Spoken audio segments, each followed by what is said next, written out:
What are variables? Remember when you did mathematics when you were younger, you normally had a value x, and x could represent a number, let's say 7. The only difference now is in Java, we have variables, but these variables are of a particular type. Now, this variable is pointing to a memory location on your system. So let's say we have a variable x. Variable x can store numbers, text, other types.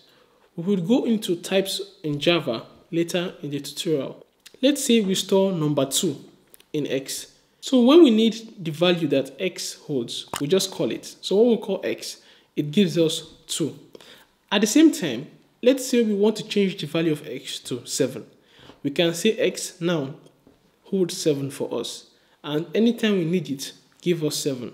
Now, a container that's used to store water, you don't want to store fuel in that container. It's not meant for it. So also in Java, imagine a variable like a container. And that container has specific type of data it stores. If a particular container stores numbers, you don't want to put text in that. That's just what you need to know about variables. In the next tutorial, we'll actually code and I'll demonstrate what I'm talking about.